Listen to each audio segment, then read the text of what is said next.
ದೈನಂದಿನ ಸುದ್ದಿಜಾಲ. ನಮಸ್ತೆ ವೀಕ್ಷಕರೇ, ನಾನು ಅನನ್ಯ ಎಸ್ ಭಾರದ್ವಾಜ್. ವಿಶೇಷ ಸುದ್ದಿಗಳ ಪ್ರಸಾರ ವೀಕ್ಷಿಸಿರಿ. ಮೈತೇಯಿ ಸಮುದಾಯದ ವ್ಯಕ್ತಿಯನ್ನು ಅಪಹರಿಸಿ ಕೊಲೆ. ಮಣಿಪುರ ಉದ್ವಿಗ್ನ. ಮೈತೇಯಿ ಸಮುದಾಯದ ವ್ಯಕ್ತಿಯನ್ನು ಶಂಕಿತ ಕುಕಿ ಉಗ್ರರು ಅಪಹರಿಸಿ ಹತ್ಯೆ ಮಾಡಿದ್ದು ಮಣಿಪುರದಲ್ಲಿ ಹಿಂಸಾಚಾರ ಗುರುವಾರ ಭುಗಿಲೆದ್ದಿದೆ. ಮಯಾಂಗ್ಲಂಬಂ ರಿಷಿಕಾಂತ ಸಿಂಗ್ ಹತ್ಯೆಯಾದ ವ್ಯಕ್ತಿ ಚುರಾಚಾಂದ್ಪುರ ಜಿಲ್ಲೆಯ ಟುಯಿಬಾಂಗ್ ಪ್ರದೇಶದಲ್ಲಿನ ಮನೆಯಿಂದ ಬುಧವಾರ ಸಂಜೆ ರಿಷಿಕಾಂತ ದಂಪತಿಯನ್ನು ಅಪಹರಿಸಿದ ಬಂಡುಕೋರರು ನಾಡ್ಜಾಂಗ್ ಕಡೆ ಕರೆದೊಯ್ದರು. ಅಲ್ಲಿ ಸಿಂಗ್ಗೆ ಗುಂಡಿಕ್ಕಿ ಹತ್ಯೆ ಮಾಡಿದ್ದಾರೆ. ನಂತರ ಆತನ ಪತ್ನಿಯನ್ನು ಬಿಡುಗಡೆ ಮಾಡಿದ್ದಾರೆ ಎಂದು ಪೊಲೀಸ್ ಅಧಿಕಾರಿಯೊಬ್ಬರು ತಿಳಿಸಿದ್ದಾರೆ. ಶಸ್ತ್ರಸಜ್ಜಿತರಾದ ಮೂವರು ಬಂಡುಕೋರರ ಬಳಿ ರಿಷಿಕಾಂತ ಕೈಮುಗಿದುಕೊಂಡು ಜೀವ ಭಿಕ್ಷೆ ಬೇಡುವ ವಿಡಿಯೋ ಗುರುವಾರ ಸಾಮಾಜಿಕ ಮಾಧ್ಯಮದಲ್ಲಿ ವ್ಯಾಪಕವಾಗಿ ಹರಿದಾಡಿದ ಬೆನ್ನಿಗೆ ಮಣಿಪುರದಲ್ಲಿ ಉದ್ವಿಗ್ನತೆ ಹೆಚ್ಚಿದೆ. ರಿಷಿ ಹತ್ಯೆ ಖಂಡಿಸಿ ಕಾಕ್ಚಿಂಗ್ ಜಿಲ್ಲೆಯಲ್ಲಿ ಪ್ರತಿಭಟನೆಗಳು ಭುಗಿಲೆದ್ದವು. ಕಾಕ್ಚಿಂಗ್, ಕುನಾವ್, ಲಂಕೈ ಪ್ರದೇಶದಲ್ಲಿನ ಜನರು ರಸ್ತೆಗಳಲ್ಲಿ ಟೈರ್ಗಳನ್ನು ಸುಟ್ಟು ವಾಹನ ಸಂಚಾರಕ್ಕೆ ಅಡ್ಡಿಪಡಿಸಿದರು. ಇಂಪಾಲ್ ಪೂರ್ವ ಜಿಲ್ಲೆಯ ವಾಂಖೇಯದ ಕೆಲಭಾಗದಲ್ಲೂ ಪ್ರತಿಭಟನೆ ನಡೆದವು. ನೇಪಾಳದಿಂದ ಮರಳಿದ್ದ ರಿಷಿಕಾಂತನು ಚುರಾಚಾಂದ್ಪುರ ಜಿಲ್ಲೆಯಲ್ಲಿರುವ ತನ್ನ ಪತ್ನಿ ಜೊತೆ ಉಳಿದಿದ್ದ.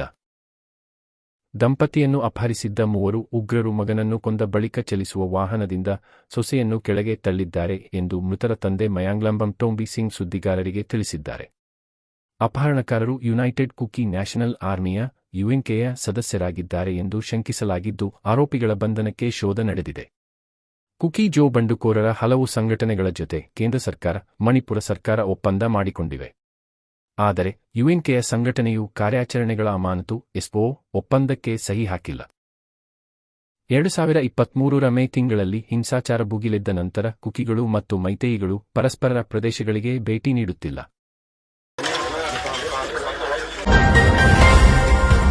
ಕಣಿವೆಗೆ ಉರುಳಿದ ಸೇನಾ ವಾಹನ. 10 ಮಂದಿ ಯೋಧರು ಸಾವು. ಸೇನಾ ವಾಹನವು ರಸ್ತೆಯಿಂದ ಜಾರಿ ಕಣಿವೆಗೆ ಉರುಳಿದ ಪರಿಣಾಮ 10 ಮಂದಿ ಯೋಧರು ಮೃತಪಟ್ಟಿರುವ ಘಟನೆ ಜಮ್ಮು ಮತ್ತು ಕಾಶ್ಮೀರದ ದೋಡಾ ಜಿಲ್ಲೆಯಲ್ಲಿ ಗುರುವಾರ ನಡೆದಿದೆ ಎಂದು ಅಧಿಕಾರಿಗಳು ತಿಳಿಸಿದ್ದಾರೆ. ಬಡೆರ್ವಾ ಚಂಬಾ ನಡುವಿನ ಅಂತಾರಾಜ್ಯ ರಸ್ತೆಯ 9000 ಅಡಿ ಎತ್ತರದ ಕನ್ನಿ ಟಾಪ್ ಬಳಿ ಈ ಅವಘಡ ಸಂಭವಿಸಿದೆ. ಬುಲೆಟ್ ಪ್ರೂಫ್ ಸೇನಾ ವಾಹನದಲ್ಲಿ 17 ಮಂದಿ ಪ್ರಯಾಣಿಸುತ್ತಿದ್ದರು.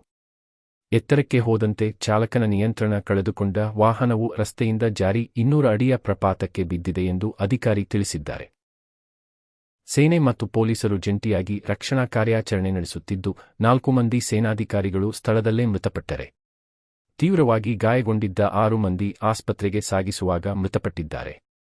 ಗಾಯಾಳುಗಳನ್ನು ಉಧಮಪುರ ಜಿಲ್ಲಾಸ್ಪತ್ರೆಗೆ ದಾಖಲಿಸಿ ಚಿಕಿತ್ಸೆ ನೀಡಲಾಗುತ್ತಿದೆ. ದುರಾದೃಷ್ಟಕರ ಸೇನಾ ವಾಹನದ ಅಪಘಾತದಲ್ಲಿ ನಾವು 10 ಮಂದಿ ಯೋಧರನ್ನು ಕಳೆದುಕೊಂಡಿದ್ದೇವೆ. ಇನ್ನೂ 11 ಮಂದಿ ಗಾಯಗೊಂಡಿದ್ದಾರೆ ಎಂದು ಬಡೆರ್ವಾಲ್ನ ಹೆಚ್ಚುವರಿ ಜಿಲ್ಲಾಧಿಕಾರಿ ಸುಮಿತ್ ಕುಮಾರ್ ಬೂತ್ಯಾಲ್ ಹೇಳಿದ್ದಾರೆ.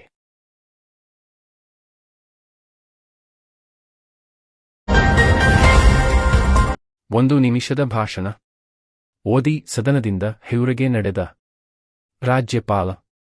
ಜಂಟಿ ಅಧಿವೇಶನದ 2ನೇ ದಿನವಾದ ಗುರುವಾರ ರಾಜ್ಯಪಾಲ ತಾವರಚಂದ್ ಗೆಹ್ಲೋಟ್ ಅವರು ತಾವೇ ಸಿದ್ಧಪಡಿಸಿದ 1 ನಿಮಿಷದ ಭಾಷಣವನ್ನು ಓದಿ ಸದನದಿಂದ ಹೊರ ನಡೆದರು. ಸರ್ಕಾರ ಸಿದ್ಧಪಡಿಸಿದ ಭಾಷಣವನ್ನು ಓದಲು ರಾಜ್ಯಪಾಲರು ನಿರಾಕರಿಸಿದ್ದಾರೆ. ಸುಮಾರು 1 ನಿಮಿಷದ ಭಾಷಣ ಓದಿದ ಬಳಿಕ ರಾಜ್ಯಪಾಲರು ಹೊರಗೆ ನಡೆದಾಗ ಕಾಂಗ್ರೆಸ್ ನಾಯಕರು ಘೇರಾವ್ ಹಾಕಲು ಪ್ರಯತ್ನ ನಡೆಸಿದ್ದಾರೆ. ಇದರಿಂದಾಗಿ ಸದನದಲ್ಲಿ ಬಿಗುವಾದ ಸನ್ನಿವೇಶವೂ ನಿರ್ಮಾಣವಾಯಿತು. ಬಳಿಕ ಬಿಗಿ ಭದ್ರತೆಯಲ್ಲಿ ರಾಜ್ಯಪಾಲರನ್ನು ಸದನದಿಂದ ಹೊರಗಡೆಗೆ ಕರೆದೊಯ್ಯಲಾಯಿತು.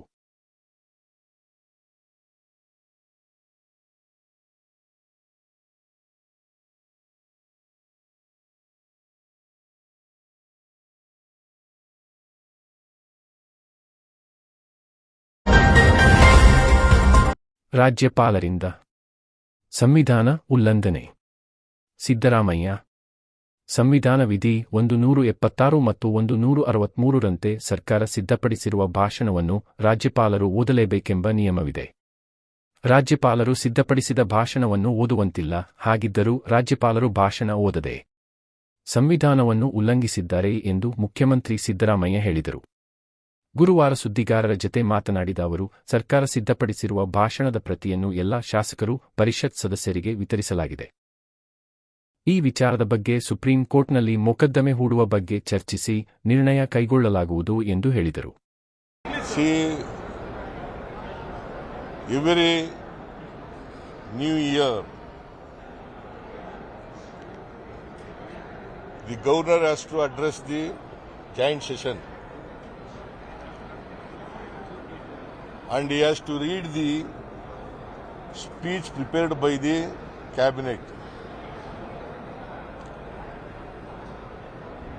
That is constitutional because 176 of the Indian Constitution, Article 176 of the Indian Constitution and 163 of the Constitution says he or she, governor, shall read the speech prepared by the government or cabinet. Today, instead of speaking the speech prepared by the cabinet, he spoke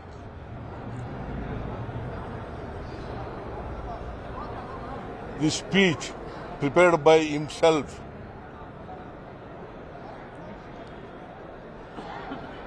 That against the Constitution, provisions of the Constitution, Indian Constitution. It clearly violates Article 176 and 163 of the Indian Constitution.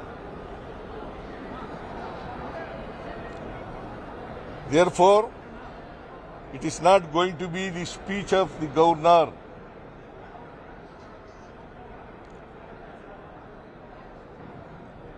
He has not discharged his duties as per the Indian Constitution.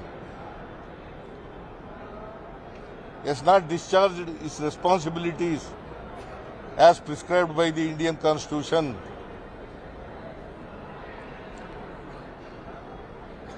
Therefore,